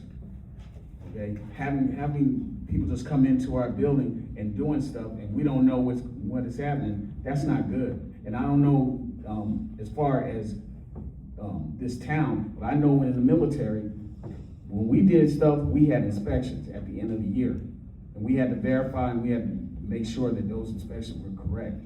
So that's only a suggestion that I have. And then fire inspector. Do you have individuals that come and Sir, you have to address the board. Oh, yeah. Sorry. Oh, okay. You can speak to Mr. Doggett afterwards, please. Yeah, okay. I suggest that we should have more volunteers to help out the fire inspector. Okay, he's brand new to the town. He did an outstanding job when we had that little fair that was out there. Okay, and he's, from what I heard from him, he's done a lot for the other towns. I'm looking forward to try to help him out as much as possible, if I can, to make the town that much better. Okay, and as far as this meeting today, I'm sort of embarrassed, okay, because this is his first time being here, and we should not be acting the way that we're acting, okay? We are a town that we're supposed to be representing and make sure that we're doing stuff for this town. And when we have individuals that come here that have the expertise on doing stuff, we should be making sure that he feels comfortable enough to attend these meetings without the bickering and everything else. That's just my opinion. Thank you. For the record, Mr. Ford, Yes. just for clarification, I wanted to say volunteers cannot do fire inspections. You have to be sworn fire inspectors for that, what's an LEA, local enforcing agency, so the district is the LEA. We do have at times though, like Mr. Mickey just got his fire inspector, he's allowed to shadow the inspector and go to learn, but volunteers can't actually conduct the fire inspections. My thing is though, is that the more that we give training to civilians that know stuff about their house and everything else, which he's saying that he's gonna volunteer to go to different houses and stuff and do the fire alarms and stuff. But that's something that the volunteers will absolutely participate in, smoke detector distribution, Yeah. absolutely. Yeah. I meant the actual code enforcement, Oh, no, for lack of no. a better term, of Yeah, fire. yeah, The volunteers can't. Yeah, they can't do that, yeah. Correct, sir. Yeah. Can I just real quickly, Director, just curious, when you did mention that the duty crew was here and doing things when there's not calls, if I understood you correctly, the lights that were being replaced were lights on our equipment or apparatus. Did I misunderstand that? No, so that was a upgrade of equipment, emergency light on the apparatus. Right, so. One of the volunteers did that. Right, no, and that's what I didn't know if Mr. Ford understood, like, he's not in here replacing a light bulb like a handyman would, he's replacing apparatus equipment. That's where I was confused, Mr. No, Ford. and I understand that, but we have to have documentation, okay? Because if something happens and we have volunteers doing something, and something goes in a spark or something, we don't know who came in here. All we know is that somebody came in here and did something. Documentation will cover everybody that does something in this building. Okay, that's the only thing that I'm just emphasizing, is that we have to cover our own selves as far as who is doing what. It's great that they're volunteering, but we still need to know if I, as a constituent, say, hey, who was the one that did this and caused the fire? After we do the investigation, we should have it on. Who was the one that did this and made these beautiful lights shine? Exactly. Thank you, Mr. Ford. All right, thank you.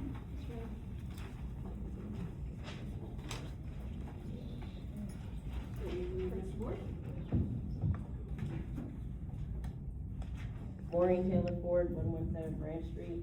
Happy Wednesday.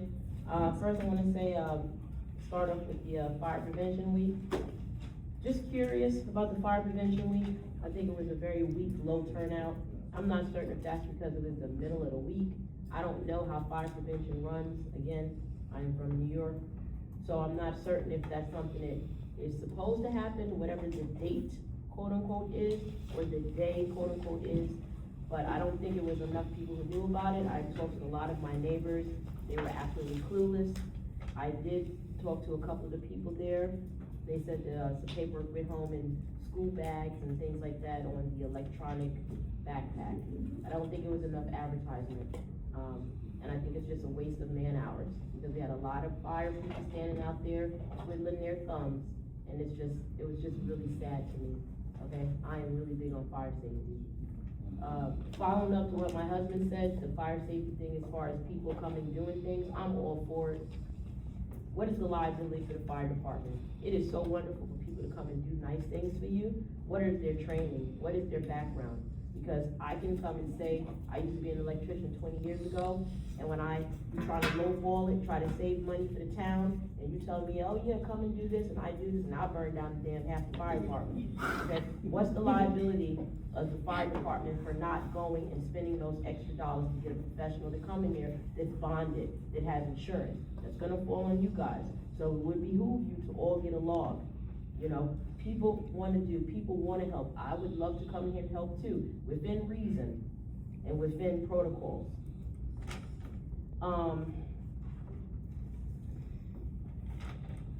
Nicole, you know, you said, you start this thing out when the public gets to speak and blah, blah, all this good stuff. Then the code, what is it, code 2025 TAC 11. Okay, people are not supposed to yell, scream, be mean and nasty to each other. Well, what the hell are y'all doing up there? I mean, what's the lawyer doing? He sits there, he listens to you guys go back and forth, he never interrupts you, he never redirects you. You can't redirect yourself. So you have all these, things that we can't do, but I have to sit here and listen to y'all do the same damn thing. Every day, not every day, every month I come here, it's the same story. If you cannot get along, get the hell off the boards. Go away. I don't understand what the problem is, okay? We have all these social media things. I appreciate this young man, he's such a sweet guy, okay? I see him all the time, very polite. I'm glad he's moving up in the ranks and he got his fire respected me. But my thing is, if you're gonna get up here and start talking about political nonsense, what is the social media policy, okay? It is a wonderful thing. I am so happy to see the little fire trucks hanging over there in the hallway, okay, that the kids drew. That is wonderful community outreach. I love looking on the internet, seeing those things, of all the things the fire department is doing within the community. That is wonderful, okay? That's still the grammar school side. We still have a middle school and a high school that needs to be attained to. But what are we doing about the social media policy? We cannot say we have honor and integrity, okay? Within these firewalls, all these fire people are writing this letter of how wonderful things are going, the training is awesome, and that's a wonderful thing because that's your job, that's your job, okay? And you're doing your job like you're supposed to be. What is the other side of the job when it comes to integrity and professionalism on this social media website? Everyone is hot-headed, everyone is hot-tempered. So what is where's this policy you guys implemented? Because if you don't have the honor and the dignity to not hide behind something, okay? I'm seeing pictures of women posted on the internet, blatantly disregard, blasphemy, and then again, all I hear is people saying it's this person, but you know, that person is hiding behind this website. That's real confusing for me when I wanna call Mount Holly my home. That's real confusing for me. So. Thank you, I appreciate it, your kindness. Did the bell go off, Nicole? It did already, and I'm actually here in a minute. You gave me an extra minute, so you gave me 5 minutes. That's not No, we're 5 only at minutes. 3 minutes, the township is at 4. We're only at 3 minutes. I have one more thing to say. Okay. Okay. Where was it at? Give me 1 second. The volunteers, director, what are the age limits for the volunteers? What's the age limit for fire police and what is the age limit for the volunteers? And what type of training, is training provided for volunteers? Do they have to already come equipped or is there training provided? You say limit, ma'am, you mean minimum age they need to be? Minimum age limit. 16 the years range. old, you can be a volunteer firefighter. To what range? Oh. 75? I can come in here So there is 75? there's no statutory requirement for a volunteer firefighter to retire. On the career side, it's 65 years old mandatory retirement. Some departments, volunteer departments, have instituted that cap on it at 65 to be consistent with the career side. Like specifically, it was what we consider a combination department when it has career members and volunteers. They implement that. So if a regular civilian wanted to come in off the street and learn to be a volunteer firefighter, what would that consist of? You apply, you get a background check, physical like everybody else, and then you get issued PPE, personal protective equipment, and you can attend the fire academy, which is, So is the fire academy paid through this particular? we would pay firehouse? for that individual to go to the fire academy, which this semester it runs twice a year, right in West Hampton at the fire academy. I believe the next course, which will be the spring semester, will be a weekend course. So it'll be like all day Sunday for a few months. maybe even a Saturday and a Sunday at one point. The course that's running now for the fall semester is Tuesday and Thursday nights, maybe, 2 nights a week for a semester. So they try to change it. What are the hours? What So are the you looking at? evening, the one going on is probably 7 to 10 p.m., 2 nights a week. And how long is the training? And the what fire ones, Kat, we got 130 hours now? I can answer that. Go ahead. It's about 220 hours now. It's 6 months long. And that's lecture, so that's not. Lecture, hands-on. Hands-on, okay. It's everything. All right, thank you. You're welcome. Director, I think just to clear one quick thing up, that light that you mentioned by Mr. Hollowell, he just crafted and replaced the shade for that lamp, right? You can do any actual electrical work? Literally a glass pane. Right, okay, so I didn't know if Ms. Ford was clear on that. They're Like, just glass panes that are antique Right. and oddly shaped, and he crafted them himself. no, it looked beautiful, I didn't know if that was where they're just Any very. structural electric work or anything requiring, with the Right. building is gonna obviously be done by a licensed professional and properly insured and documented. I just wanted that for clarity in case that was the miscommunication, so we could be on the record with that. Thank you. Jeff Eversmeyer, 203 Broad Street. I'm a little confused. It seems like the director pretty much runs the whole meeting, and where's the chief? The chief usually sits there and he gives us a chief's report. They used to do buildings and grounds reports, they were personnel. Why does the director do all the reports now? Where's the chief? I'll ask the director, where's the chief? Do we not have a chief? Who runs our fire department then? I guess we're gonna ignore us. We are a resident. Excuse me, all I can say is that tonight the chief is not available to provide the report. Tonight he's not available. That's, okay. Next month, will he be available? Another question I have is, you're our attorney, and when you haven't reviewed stuff, how can you allow the board to vote on things? When you stand there and you say, I didn't really have any information, I didn't really look at this, and that yet the board is able to vote on something that our attorney hasn't reviewed to make sure it's legal and everything's straight.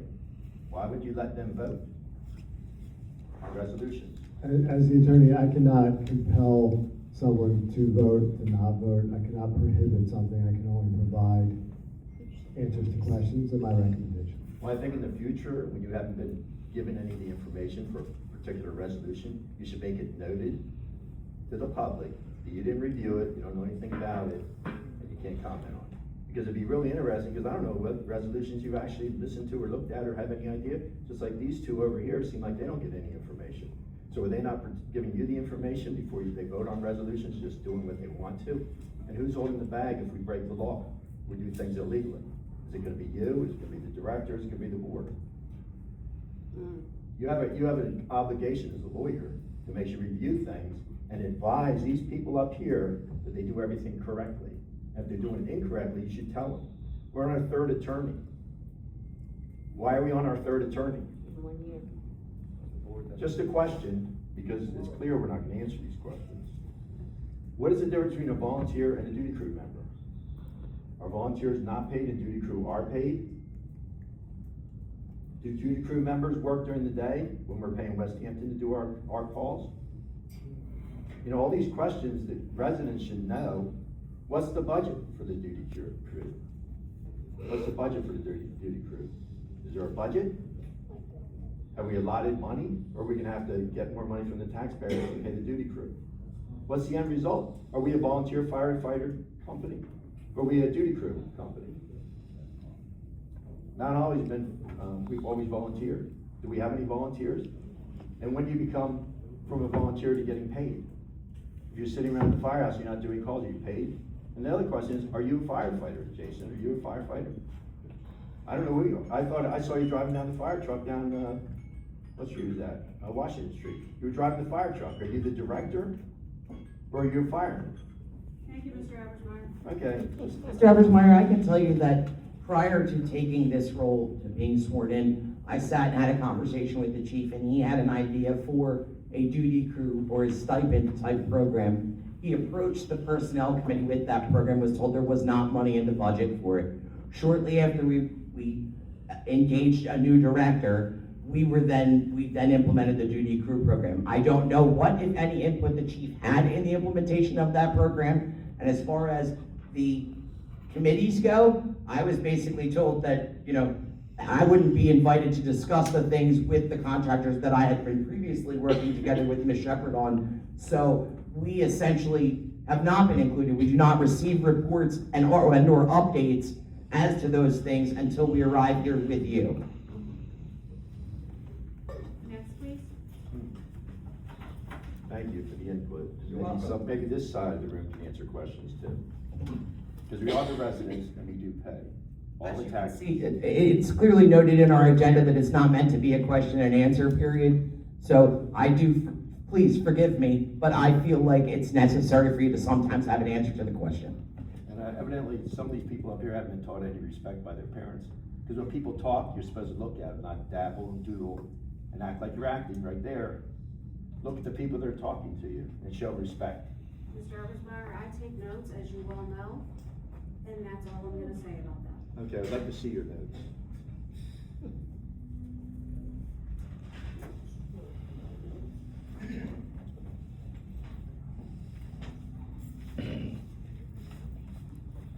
Wow. It's a long one, huh? Hi, David, Yaba, 166 Concord Road.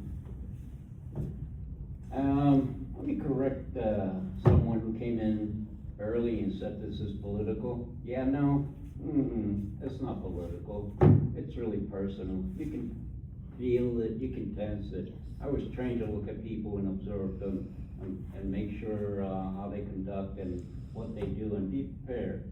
As I look around the room, I see the division. One side here, one side there. Kind of going at each other or having their own little comments, or there's no unity. And if you don't have a unity in a firehouse, that's a shame. So that's one. I'm gonna over request a lot of things, so I don't know if I'm gonna over request it at the firehouse or where. So I wanna over request, one of the things is your financials and your, how many of your members are still here who were previously here. And one thing I find it hard to believe, how old is the firehouse? And the firehouse has been, what, more than 60 years? 50, 40, 30, 70? And yet you're in shambles before? All of a sudden things are being corrected by some miracle or some wonder boy? I find that kind of hard because you've been a firehouse, so why not be a firehouse consistently? Doesn't take one wonder boy to correct that. It's sad that or an individual will cause so much static, or individuals who look at each other, not respect each other, and not understand, not talk to each other with respect, or try to communicate with the public. Don't split the town up, unite. I mean, that's the important thing. To have people who come from the outside and divide you guys, it's not cool. Unite from within. Don't allow an outside to come in and just divide you guys. Thank you. Thank you. David, I would like to touch off that really quickly and say that I believe that Director Carty's dedication to fire safety and making sure that the men and women who are serving this town are his number one focus. I believe that. I think that the fact that his team speaks that highly of him with regard to those items speaks volumes.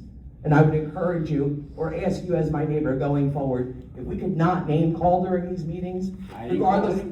All right, you say potato, I say potato. Boy wanders a little bit off the cuff, right? Yay, So I'd ask just you, a touch. going forward, if we could all treat each other with civility and dignity, I think it would go a long way for us all to remember we're members of the community. I respect that. Thank you. You have a point. For the record, it was wonderful, not Boy Wonder. I beg your pardon. I'll have your t-shirt made if you'll do. Firefighters here, I'm sure I'm gonna get a t-shirt by the end of the week. Anyone else? Anyone in the back? Seeing none, I'm closing the public portion. And I have a roll call to close the public portion. Motion, sorry. I make a motion. second? Thank you. Yeah, all in favor? Aye. All right. Moving right along. Solicitor, you have anything?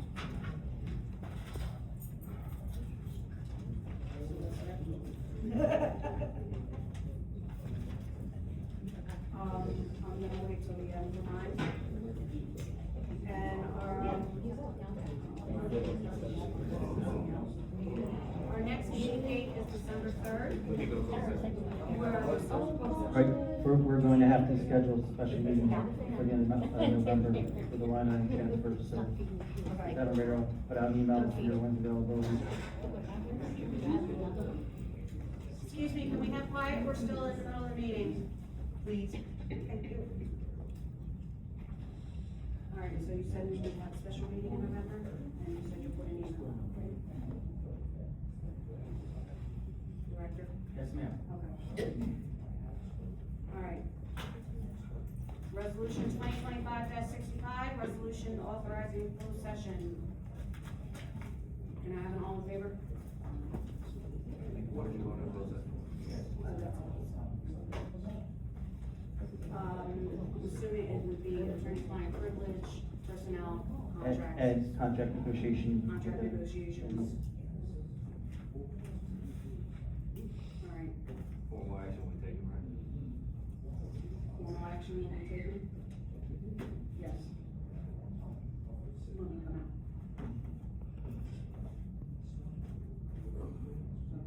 Sorry, I'm trying to be idiot. Excuse me, no action will be taken, can you speak in the microphone? Action will be taken or no action? I just said formal action will be taken when we come out. Oh, okay, I couldn't hear you. Can I have an all in favor to go into closed session, or would you need a regular roll call? I'll make a motion. All right. Here we go. The resolution, please take a roll call.